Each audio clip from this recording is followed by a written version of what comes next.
राधे राधे। राधे राधे महाराज जी। महाराज जी, मैं काम से व्यापारी हूँ। सत्संग में कई बार सुना है कि ग्राहक भगवान का स्वरूप होता है, लेकिन सामाजिक जीवन में देखा है कि ग्राहक का स्वभाव भी कभी कभी असहज हो जाता है। ऐसे में हमारा क्या स्वभाव रहना नहीं, चाहिए? कैसे देखा जाता है? पहले सुनो, ग्राहक को कैसे भगवत स्वरूप देखा जाता है। पहली दृष्टि पड़ी, हम तुरंत भावना किया इसके हृदय मंदिर पे भगवान है, बस। अब इसके बाद व्यवहार जैसा करेगा वैसे ही हम व्यवहार करेंगे। समझ रहे हैं? वो नम्रता से बात कर रहा है, हम नम्रता से बात करेंगे। कठोरता से बात कर रहे हैं, हम कठोरता से बात करेंगे। मान रहे हैं हम उसे भगवत स्वरूप ही, पर व्यवहार में नहीं। हमारी बात को पकड़ पा रहे हो? ऐसा नहीं कि आप भगवान, ऐसा नहीं। भीष्म जी के सामने विपक्ष में भगवान है तो ललकार कर युद्ध कर रहे हैं कि नहीं कर रहे?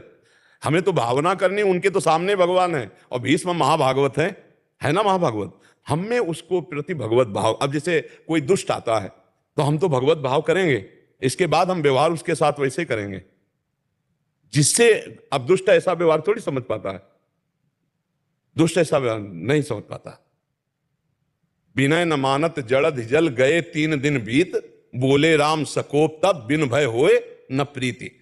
जहां दुष्टता का है वहां ऐसे नहीं चलता व्यवहार, वहां पे कठोर नजर की जाती है, पर है उसमें भी भगवान, इसमें कोई संशय नहीं। पर हम व्यवहार में, बर्ताव में, एक साधु स्वभाव का आता है उससे, एक दुष्ट स्वभाव का आता है तो उससे वैसा व्यवहार। तभी तो आप संसार में प्रवीण भक्त बनेंगे। और अगर ऐसे तो फिर नहीं चल पाएगा। ऐसा करो या ना करो, अंदर से दृष्टि डालिए, भगवान आए। जब चोर रूप से भगवान आएंगे तो डंडा रूप से पूजा होगी, अगरबत्ती जला के नहीं होगी। आप ये समझ लो। भगत रूप से भगवान आएंगे तो वैसे हम पूजा करेंगे, और जब वो चोर रूप से आएंगे तो डंडा रूप से, जब दुष्ट रूप से आएंगे तो धक्का मुक्की की पूजा होगी। फिर ऐसे थोड़ी आगे आदर भगत वाली होगी। यही विवेक रखना है। हाँ, सांप रूप से भगवान आ रहे हैं तो हम साष्टांग थोड़ी दंडवत होंगे, डंडा से बाहर करो। बात समझ रहे हो नहीं? अब ऐसा नहीं कि ग्राहक उद्दंडता कर रहा है, मनमानी कर रहा है आपकी, मेरे भगवान, तब तो लुट जाओगे। फिर नहीं समझ पाएगा। हाँ, फिर नहीं समझ पाएगा कि भगवान आए हैं, यही निकाल बक्सा से पैसा, तो हाँ लियो भगवान ले जाओ, फिर तो नहीं चल पाएगा। हाँ, भगवान अगर दुष्ट रूप रख करके आ रहे हैं, चोर रूप रख करके आ रहे हैं, तो हम डंडे से उनका स्वागत करेंगे, पक्का समझो।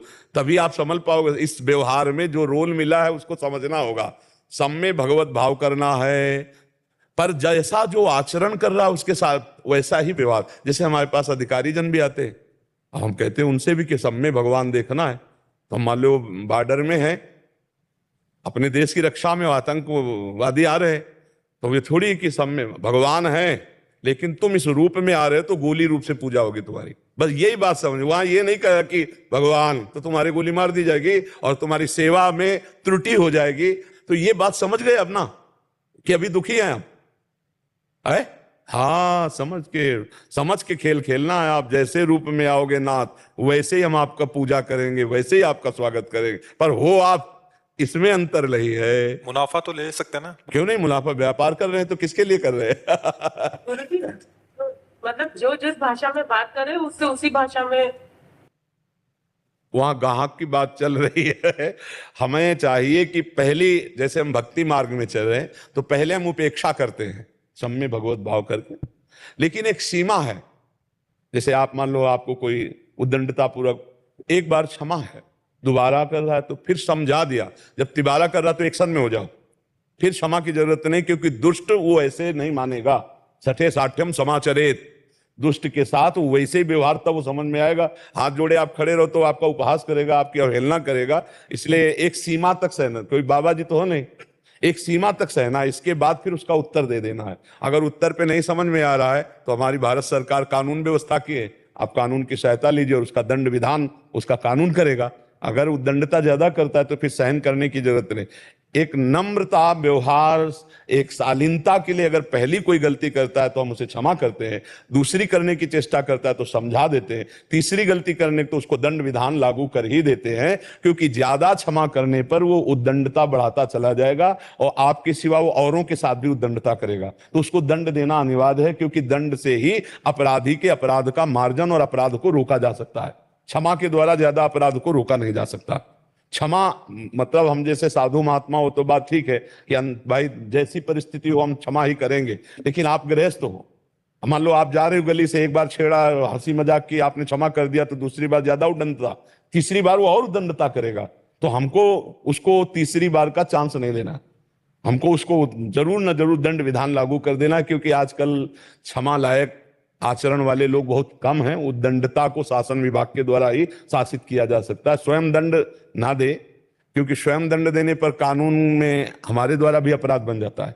जो हमारी कानून व्यवस्था है, तो ऐसी स्थितियों में हम कानून का सहयोग लें। आजकल तो मोबाइल रहता है, तुरंत नंबर करो और पुलिस का सहयोग मिल जाता है, ऐसा है।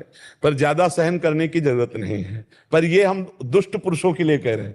अपने से पूज्य पुरुष जैसे घर में अब सास ससुर है, उनके साथ ये व्यवहार मत लागू कीजिए, क्योंकि अगर वो वयोवृद्ध हैं तो उनकी बुद्धि शिथिल हो गई है और थोड़ा कटु वचन बोलते हैं, तो आपका कर्तव्य है कि उनको समय पे भोजन दें, समय पे उनकी व्यवस्था करें और उनकी कटु वचनों को ना सुने। क्योंकि उनकी स्थिति जो वृद्धावस्था होती है ना, इसमें स्थिति थोड़ा बुद्धि कमजोर हो जाती है। आप सेवा करोगे वो आपको कटु वचन करेंगे, आप सेवा करोगे वो आपकी निंदा करेंगे कि कुछ नहीं करती, पर आपको सहना होगा और उनकी सेवा करनी होगी। ये हम बात कह रहे हैं जो दुष्ट स्वभाव के लोग होते हैं उनकी। हाँ, अगर ऐसी कहीं दुष्टता पाई जाए किसी में भी, तो विरोध कर देना चाहिए। अगर ऐसी दुष्टता पाई जाए तो फिर विरोध कर देना चाहिए। पर असमर्थता में वो अगर ऐसी है तो हमें उन सेवा करनी चाहिए अपने पूज्य जनों की, अपने गुरुजनों की, वृद्ध जनों